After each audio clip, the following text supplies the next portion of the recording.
예배까지 나오신 여러분들 훌륭하십니다. 옆에 있는 분에게 이렇게 칭찬하길 원합니다. 훌륭하십니다. 잘 오셨습니다. 하나님께서 기뻐하십니다.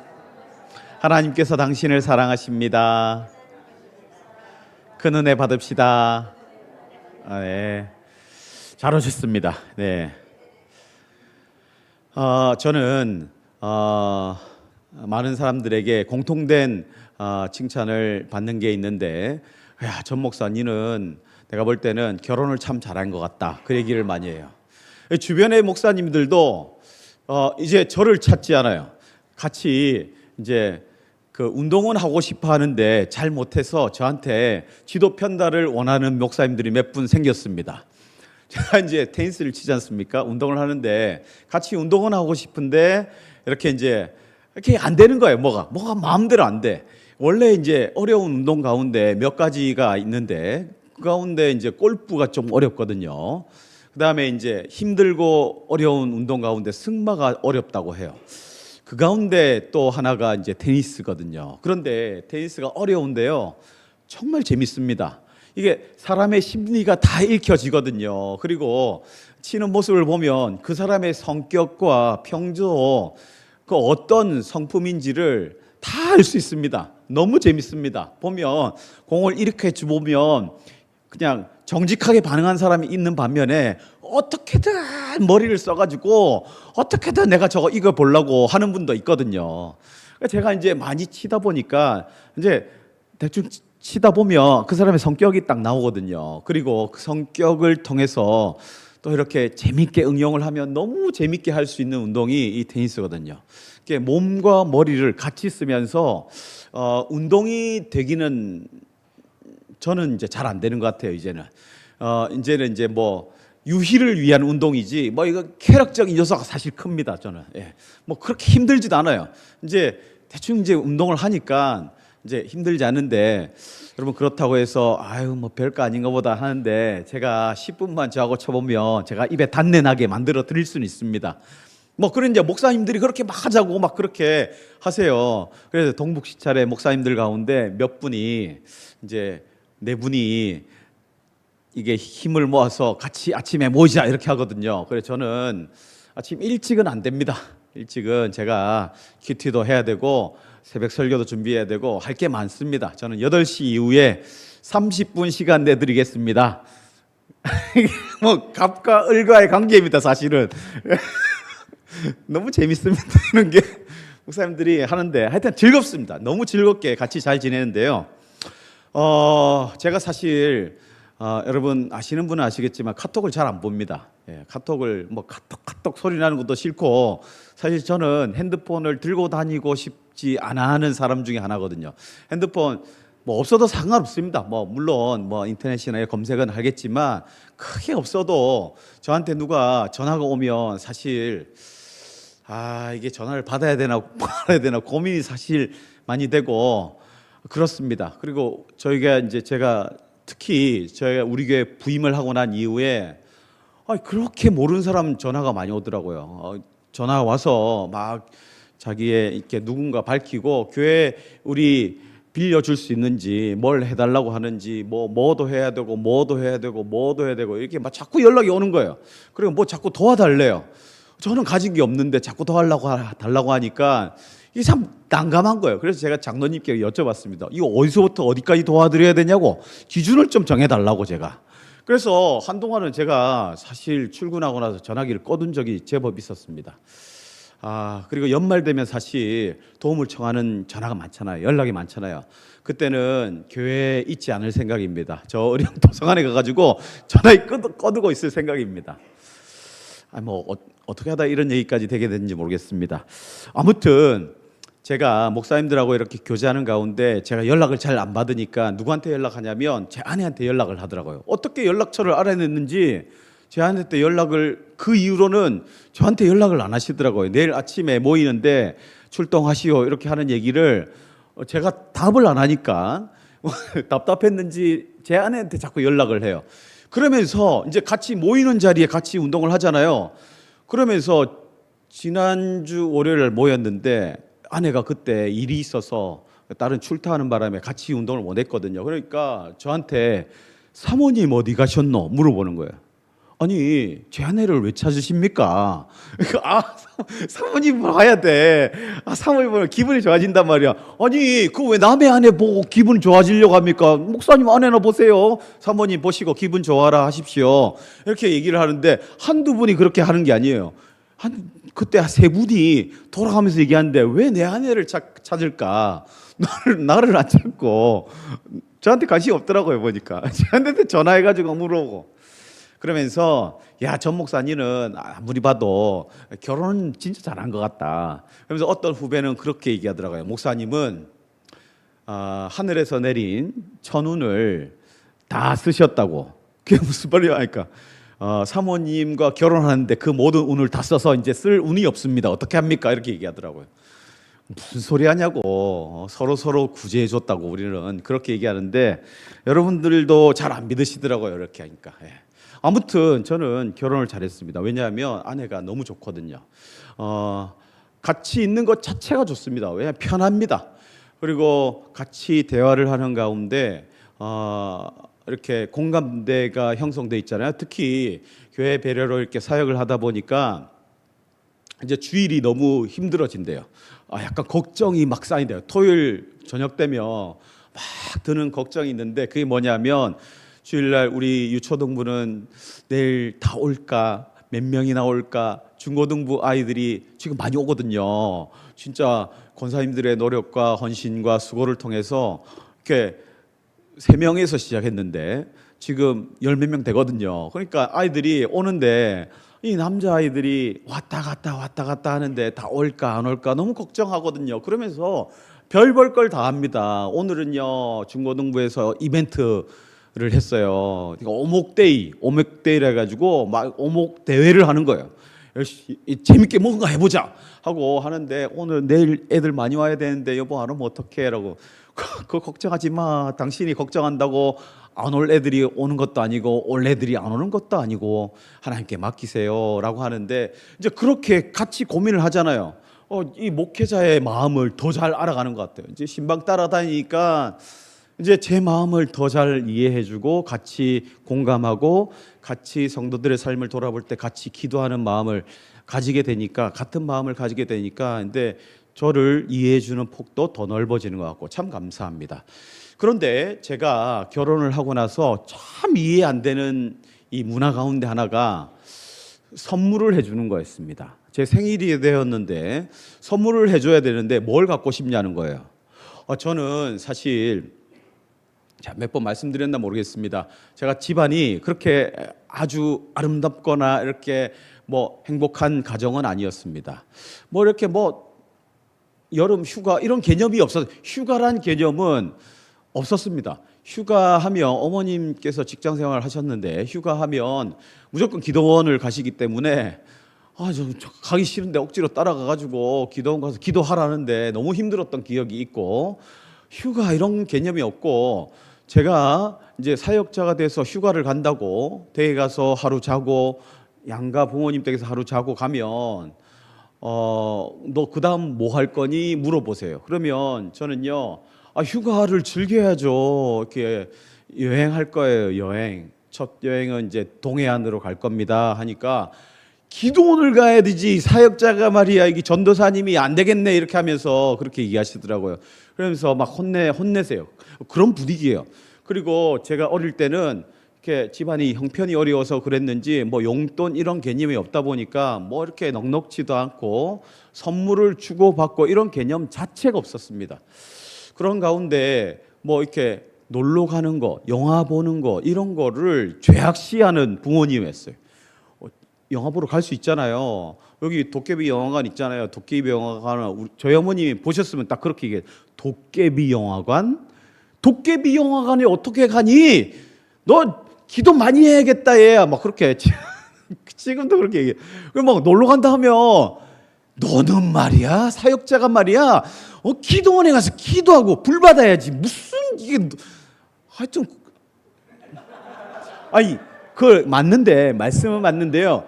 그 타이밍 아니잖아요. 지금 그 얘기를 하는 게 아닙니다. 물론 맞습니다. 불 받아야죠. 기도 자리 나오시면 됩니다. 이게 금요 기도에 좀 나오시고 수요일에 좀 나오시고 알아서 좀 하십시오. 저는 항상 지키고 있으니까 그 자리를 지키십시오, 여러분도. 아무튼 그런데 선물을 주겠다는 거예요.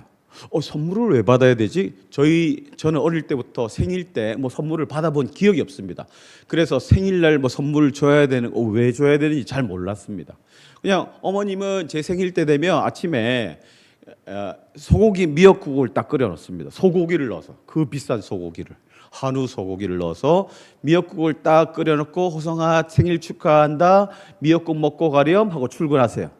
그럼 저는 늦지막하게 일어나서 먹고, 뭐 중고등학교 때는 학교는 갔겠죠. 그리고 대학교 때는 뭐 그냥 먹는 둥 마는 둥 그렇게 갔던 기억이 있어요. 그게 끝입니다. 저녁에 와서 뭐 생일 파티하자, 생일 케이크.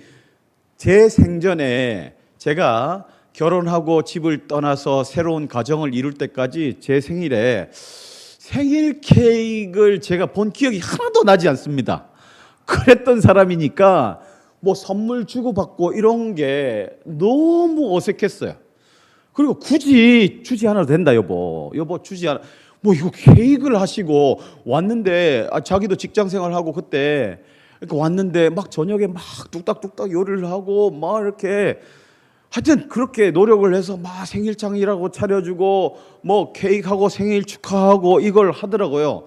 근데 저는 왜 이걸 하는지 그때 잘 몰랐어요. 근데 이제 십수년 딱 지나고 나서 보니까 너무너무 행복한 거 있죠. 제가 우리 자녀들 이렇게 항상 생일 뭐 하여튼 촛불은 켜거든요. 그렇게 하다 보니까 이게 이제 자연스러운 문화가 되는 거예요. 그렇게 해서 이제 자다 일어나서 보면 아내가 누워 있을 때가 있잖아요. 너무 감사한 겁니다. 하나님, 이 자매를 내게 허락해 주셔서 감사합니다. 제가 사랑을 참 많이 받다 보니까 표현도 못하고 무뚝뚝하고 전형적인 경상도 남자, 여기 많이 계세요. 제가 보니까 표현 잘 못하시고 사랑한다 말씀 딱 하면 큰일 나는 것처럼 생각하시는 분들이 많이 있거든요. 제가 이제 봤습니다.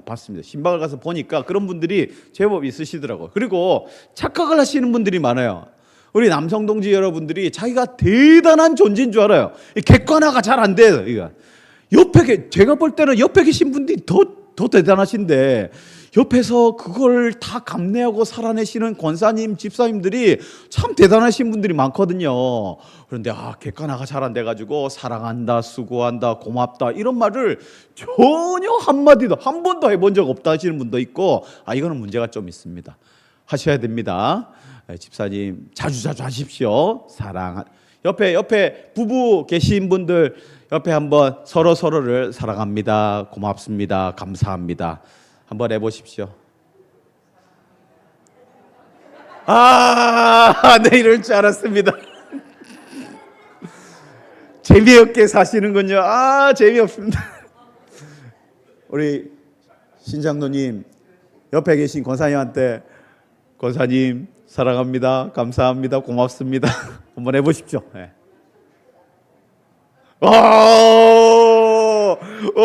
권사님이 이렇게 어째 이런 일이 막 이런 표정인데, 여러분 이게 제가요 이 표현을 하다 보다 보면 우리 마음이 풍성해집니다. 여러분 표현은 하셔야 됩니다. 여러분 이 선물 아무것도 아닌 것 같은데 너무너무 고맙잖아요. 선물은 내가 뭔가 바라고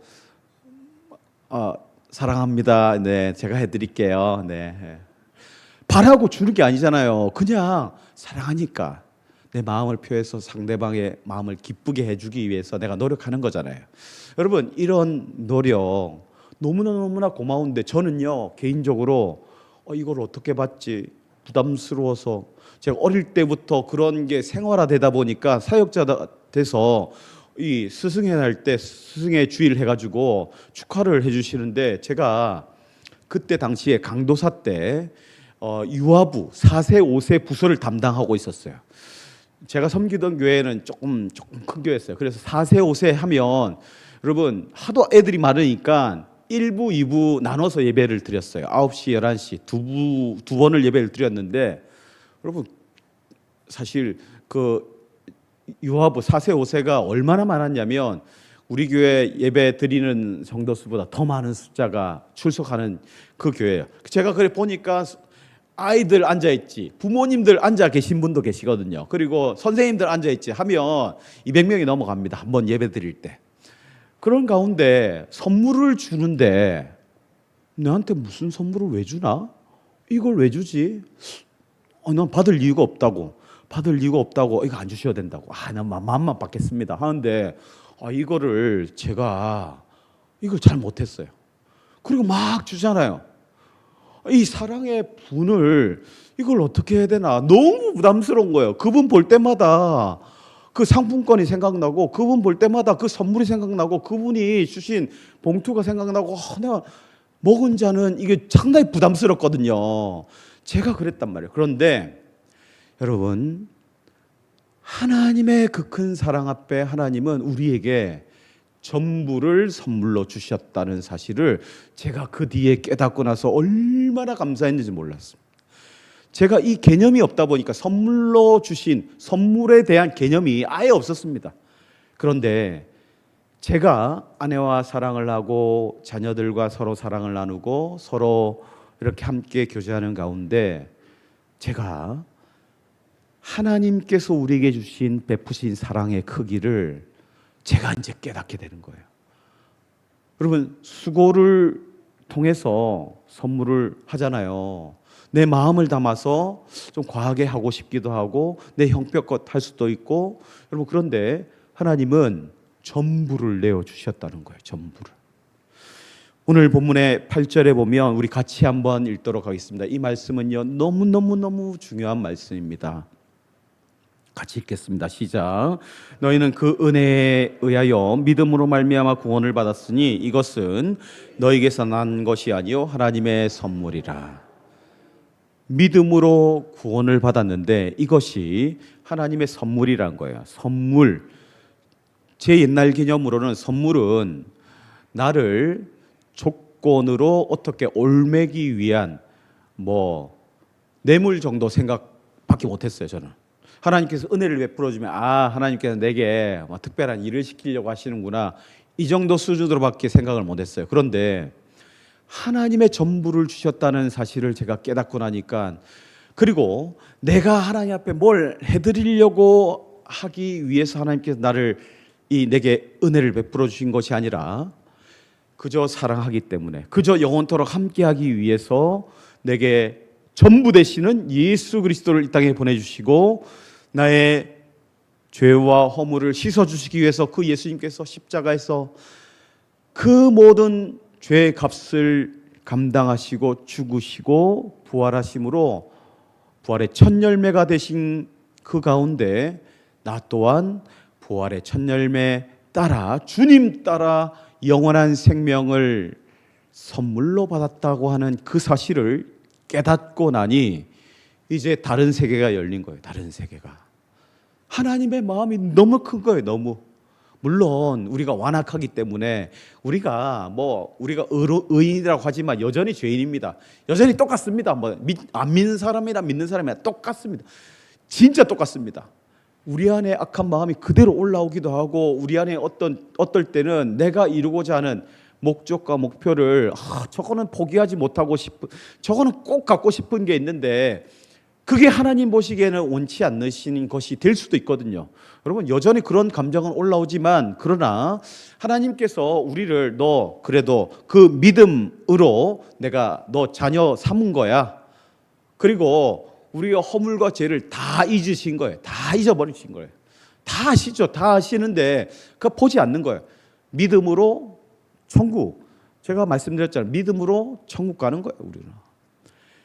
우리의 어땀을 바라보는 게 아니라 내 그 예수 그리스도를 믿는 믿음의 고백을 보시고 너는 내 자녀야. 영원히 내가 너와 함께 할 거야. 너와 영원토록 함께 할 거야 라고 약속하시는 그 하나님의 은혜의 선물을 붙들고 우리가 이 땅을 살아가거든요. 여러분, 무언가 우리가 잘해야 하나님 앞에 뭔가 드리는 게 아니에요. 무언가 하나님 앞에 보답을 해드려야 우리가 합당한 그리스도인의 삶이 된다고 생각하는 것은 착각입니다. 여러분, 초대교회에 이런 문제가 있었습니다. 이 하나님께서 선물로 구원을 베풀어 주셨는데, 예수 그리스도를 보내주셨는데, 이 하나님의 은혜가 얼마나 컸으면 감당이 안 되는 거예요. 야, 우리가 무슨 염치가 아니, 우리가 그럴 수 없지. 그러는 가운데 내가 하나님의 백성으로서 하나님을 기쁘시게 하기 위해서 내가 특별히 이건 버리면 안 돼. 이거는 하나님의 말씀 따라 율법을 행하며 살아야 돼. 이게 나쁜 삶이 아닙니다. 당연히 그렇게 해야 됩니다. 그런데 율법을 행하는 이 마음이, 이 모습이 조건이 되어버리는 거예요. 내가 구원을 받는 조건, 또 내가 믿음으로 구원을 받는다고 생각하지만, 그러나 이거는 당연히 해야 되지, 이게 없으면 우리가 예수 믿는 사람이라고 할 수 있나, 하나님의 백성이라고 할 수 있나 라고 하는 생각들이 초대교회 모든 교회에 다 있었습니다. 공통적으로 다 있었습니다. 그러면서 왜 이런 얘기가 있냐면, 여러분, 초대교회 안에 구성원을 보면 유대인, 그리스도인, 유대인으로서 유대 율법을, 이 모세 오경, 이 율법을 온전히 지키려고 애쓰는 그런 노력이 열심히 있었거든요. 여러분, 그런 가운데 교회 안에 어떤 사람들이 들어오냐면, 그 지역에 유대인이 아닌 비유대인, 헬라인도 있고 여러 사람들이 막 있잖아요. 그 사람들이 예수를 믿게 된 거예요. 예수를 믿고 예수 그리스도를 내 주로 고백하고 교회 안으로 들어왔단 말이에요. 그런데 이 사람들은 율법을 그렇게 지키지 않았단 말이에요. 그런데 교회 안에 있는 이 유대인 그리스도인들이, 아니, 이 비유대인들에게 어떻게 대하냐면, 당신들은 우리가 예수를 믿음으로 함께 하나님의 백성 되었는데 교회 안에서 어떻게 율법을 안 지키고 거룩하게 구별된 행동을 위해서 우리가 이 율법을 지켜야 되는데 왜 안 지키십니까? 지켜야죠 라고 얘기하는데, 이 일로 인해서 충돌이 모든 교회가 사실 다 일어나는 것을 보게 됩니다. 대표적인 문제가 할례 문제거든요. 할례를 행해야 된다. 아니, 안 행해도 된다. 행하지 않아도 된다. 그러면서 교회가, 초대교회 안에 이런 이 문제들로 인해서 충돌이 일어나거든요. 이 에베소 교회도 그런 이야기가 있는 겁니다. 에베소 지역 자체가 얼마나 우상숭배가 심각하게 일어났는지 제가 다음에 사진으로 한번 보여드리겠습니다. 에베소 지역에는 특별히 온갖 우상이 다 모여 있습니다.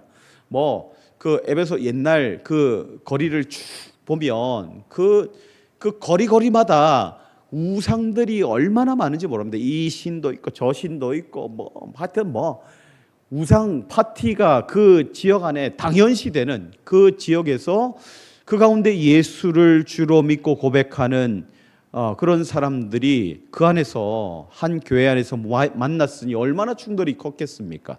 그런 가운데 9절에 이렇게 말하고 있습니다. 9절 한번 보실까요? 행위에서 하나님의 선물이, 이 구원을 어떻게 받았냐면 선물로 받았는데, 이것은 행위에서 난 것이 아니니 이는 누구든지 자랑하지 못하게 하려 함이라 라고 말하고 있습니다. 자랑하지 못하도록 하나님께서 주신 거, 선물로 받았는데 누가 자랑합니까? 아니, 우리는 율법을 지키니까 하나님이 우리를 이뻐해서 우리에게 구원을 베풀어 주셨고, 아니, 우리는 율법을 안 지키는데 우리가 이렇게 하나님 자녀 아닌가? 행위가 자꾸 강조되는 모습들이 드러나더라는 거예요. 이 얘기가 나오니까 이 교회 안에 충돌이 일어나고 오해가 일어나고 하는 것입니다. 여러분, 율법을 지켜야 합니까? 안 지켜야 합니까? 단도직입적으로 제가 여쭤보겠습니다. 율법을 지켜야 될까요? 안 지켜야 될까요? 지켜야죠. 율법 안에 하나님께서, 하나님 백성, 율법은 여러분 우상 숭배하던 이스라엘 백성을 여러분 출애굽시킨 이후에 그들을 하나님 백성다운 삶으로 세상과 구별되도록 하기 위해서 율법을 허락하신 거예요. 물론 예수 그리스도의 십자가의 그 구속 사건을 통해서 이 모든 것이 율법이 완성되었다고 말씀하지 않습니까? 그래서 그 율법을, 그 안에 있는 여러 가지 정한 것, 부정한 것, 음식 때문에, 먹는 것 때문에 이 문제가 많이 일어났는데, 그 가운데 베드로 사도를 향해서 하나님께서 환상 가운데 이 부정한 음식들을 보여주면 이걸 먹으라 이렇게 하잖아요. 취하라고 합니다. 하나님 취할 수 없습니다. 그렇게 얘기하잖아요. 그런데 하나님께서 취하라 하잖아요. 내가 그거 취하라. 하나님 이게 율법 어기는 건데요. 야 취해. 내가 환상 가운데 너에게 보여주는 것은 단순히 음식 얘기가 아니라 내가 이방인들 또한 내 품으로 인도하기 위해서 내가 허용하기 위해서 너에게 말씀하는 거니까 네가 이방인들에게도 가서 말씀을 전해라. 그 얘기를 하는 거지 않습니까? 율법을 지키는 게 중요하죠. 그런데 더 중요한 것은 하나님의 뜻을 살피는 겁니다. 유대인들이 실수한 게 뭡니까? 율법을 지키라고 하니까 그 율법의 계명들을 지키면서 안식일 문제가 가장 크게 나타나잖아요. 메시아이신 예수님께서 이 땅에 하나님의 아들이라 스스로 말씀하시면서 계시하면서 이 놀라운 이적을 펼치시는데 이 유대인들이 믿지 못하는 거예요. 헷갈리는 게 있어요. 이 안식일인데 오늘 오전에 읽었던 본문 가운데 5장 1절에서 9절까지 그 베데스다 연못에서 38년 동안 환자된 사람을 일으켰잖아요. 그런데 제일 마지막에 뭐라고 적혀 있냐면 이 날이 안식일이니 이렇게 끝나지 않습니까? 그 이후에 유대인들과 충돌이 계속적으로 일어나거든요. 안식일에 어떻게 이렇게 할 수 있지? 안식일에 일하지 말라고. 잘못 해석하는 거거든요. 잘못. 그래서 이런 일로 인해서 이 충돌이 너무나 많았던 거예요. 그런데 사도 바울은 이 구원관에 대해서 명확하게 전하기 위해서 구원은 하나님이 우리에게 주신 선물이야. 그 어떤 노력이나 그 어떤 우리의 헌신과 희생과 우리가 섬김을 통해서 하나님 마음의 감동을 일으켜서 하나님께서 우리에게 주신 것이 아니야. 하나님의 일방적인 은혜야. 그걸 은혜라고 하는 거야. 라고 말씀하는 거예요. 여러분, 하나님의 은혜입니다. 내가 뭘 잘해서 아닙니다. 우리 오늘 새로 오신 우리 성도님 이 오후 예배도 앉아 계시네요. 너무 감사합니다. 그러면서 예전에 그 얘기를 하시더라고요. 제가 이 얘기를 해도 되나 모르겠습니다. 앉아 계신데 뭐 나쁜 얘기 아니니까 그냥 들으십시오. 제가 우리 할아버지께서 먼저 돌아가셨어요. 그런데 가래교회 가시려고 했는데 여러 사정이 있어서 가시긴 가셨는데 제대로 못 가셨어요. 그런 가운데 이렇게 이제 기도해 주시고 많이 하셨나 봐요. 그래서 이제 이분이 이렇게 장례를 치르고 이 유고를 절에 모셨대요. 절에 모셨는데 내가 할아버지 그게 있는데 유골이 있는데 내가 교회 와도 되냐? 좀 옮겨야 되지 않냐? 이렇게 얘기했어요. 여러분 어떻게 해야 됩니까? 어떻게 해야 될까요? 그게 뭐 중요합니까? 그 중요한 게 아니거든요. 그 중요한 게 절대 아니에요. 약간 살짝 말씀드렸어요. 그럼 옆에 계신 분들이 그거 이렇게 해야 되는데 제가 집사님 보고 그냥 가만 놔두세요. 지금 그 얘기할 때가 아니고 지금 예수 천국을 지금 암송시켜야 될 때인데 하나님께서 우리를 사랑하시고 독생자를 주셨으니 이런 저런 말미암아 영생을 얻게 하려 하심이니라 하는 예수 천국. 예수 믿고 천국 가자. 제가 손 들어보세요. 예수 믿고 천국 가자.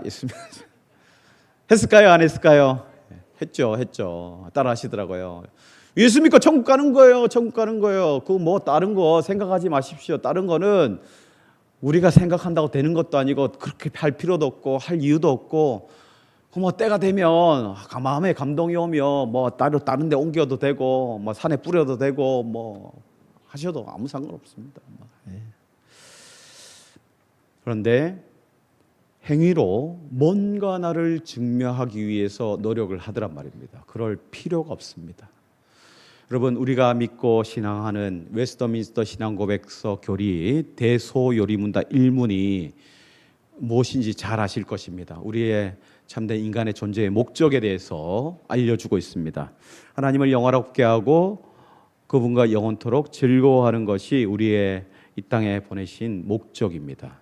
하나님을 영화롭게 한다. 영화롭게 어떻게 할 겁니까? 내가 하는 게 아니에요. 하나님은 그냥 영화로우신 거예요. 구별되신 분이에요. 그 자체만으로도 우리가 어떤 증명할 필요도 없고 그냥 하나님은 그냥 하나님이세요. 영화로운 분이세요. 그런데 그 영화로우신 하나님을 영원토록 즐겁게 만들어 드리라고 하는 게 아니에요. 그냥 즐거워하라는 겁니다. 하나님을 즐거워하라는 겁니다. 여러분, 내가 하나님께 기쁘시게 해드려야지.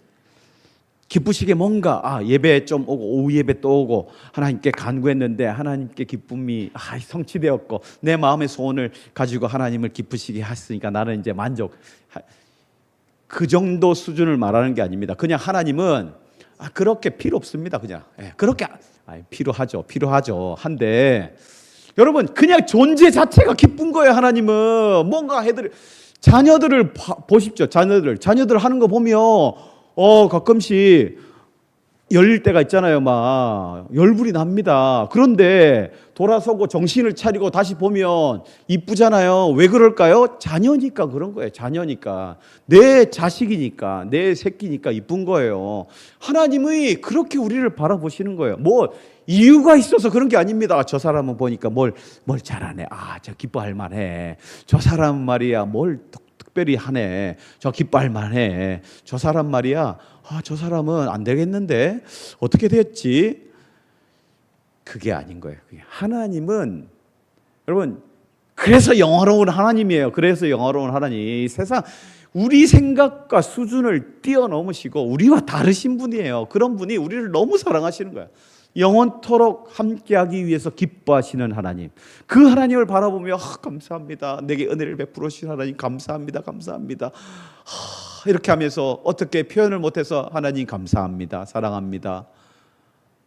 여러분, 그 모습을 너무나 기뻐하시는 분이 저와 여러분의 하나님이신 줄로 믿으시고 알아가시길 주님의 이름으로 축원합니다. 하나님은 나를 기뻐하시는 거예요. 그리고 하나님께서 그런 나를 하나님의 놀라운 선한 손길로 인도해 가시는데, 여러분, 하나님께서 우리에게 큰 뜻을 품게 하십니다. 하나님이 기뻐하시는 뜻을 품게 하십니다. 과연 하나님께서 기뻐하시는 뜻이 무엇일까 살피게 하시고 내 삶 가운데 저 사람을 주께로 인도하면 기뻐하시겠지. 또 하나님께서 내가 이 일 가운데 이렇게 하면 하나님께서 기뻐하시겠지 하는 소원을 가지게 하신다는 거예요. 소원을. 여러분, 오늘 말씀 10절 한번 보십시오. 같이 읽겠습니다. 같이. 우리는 그가 만드신 바라 그리스도 예수 안에서 선한 일을 위하여 지으심을 받은 자니, 이 일은 하나님이 전에 예비하사 우리로 그 가운데서 행하게 하려 하심이라. 예수 안에서 선한 일을 위하여 지으심을 받은 자라고 말하고 있습니다. 누가? 내가, 여러분이, 우리가 그냥 그럭저럭 착하게 살다가 예수 믿고 하나님 백성 되고 예수 믿고 천국 가지 그 정도가 아니라, 하나님께서 나를 사랑하셔서 선물로 예수 그리스도를 허락하시고 독생자 예수님을 따라서 마음의 소원을 품게 하신다는 거예요. 그 하나님의 뜻을 붙들고 이 땅을 살아갈 때 내 삶을 통해 하나님의 영광을 드러내는 삶, 여러분, 그 모습이 하나님을 영화롭게 하는 겁니다. 그 모습. 여러분, 하나님은 스스로 영화롭기도 하지만 우리를 소원을 품게 하시고 우리를 인도하셔서 우리에게 사명을 허락하시고 뭔가 바람을 허락하세요. 그런 가운데 그 뜻을 이루기 위해 애를 쓸 때 하나님께 부르짖고 하나님을 의지하고 하나님을 만나고 하나님의 은혜를 체험하고 그 가운데 하나님의 영광을 이루는 그 모습을 통해서, 여러분, 너는 말이야 역시 고맙다, 잘했다 이렇게 칭찬하시는 분이 저와 여러분의 하나님이신 줄 믿으시기 바랍니다. 소원을 허락하신 하나님. 여러분, 제가 오늘 주보의 칼럼을 쓸 때 그 오른쪽에 우리 오늘 본문 다음 빌립보서 2장 한번 찾아보십시오. 빌립보서 2장 13절. 여러분, 하나님께서 오늘 본문 10절에도 그가 만드신 바라 예수 안에서 선한 일을 위하여 지음을 받은 자라고 우리에게 말씀해 주시는데, 더 구체적으로 그러면 소원을 어떻게 이루게 하시느냐?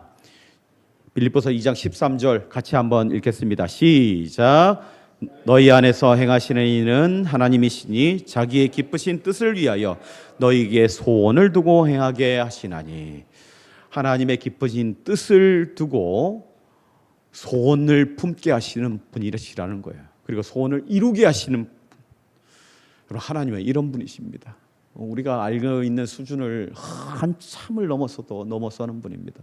뭘 하나님 앞에서 뭘 하면 하나님 기뻐하시겠지. 기뻐하시죠. 근데 그걸 넘어서서 너무너무나 기뻐하시는 하나님, 예수 그리스도를 내어주신 그 하나님 앞에 하나님 감사합니다. 그 생각지도 못한 은혜를 베풀어 주시는 하나님 감사합니다.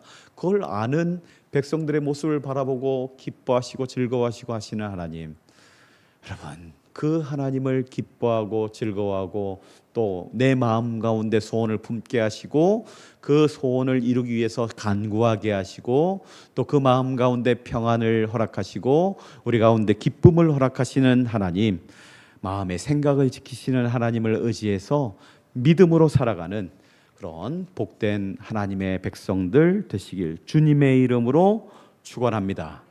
하나님은 우리에게 구원의 선물을 허락하셨습니다. 그리고 그 구원의 은혜에 감사하며 또 마음 가운데 소원을 품게 하시는 분이심을 기억하며 그 뜻을 이루어 가실 때 하나님 앞에 간구하심으로 그 은혜를 누리면서 이 땅을 정말 기쁨으로 살아갈 수 있는 저와 여러분 되시길 주님의 이름으로 축원합니다. 기도하시겠습니다. 우리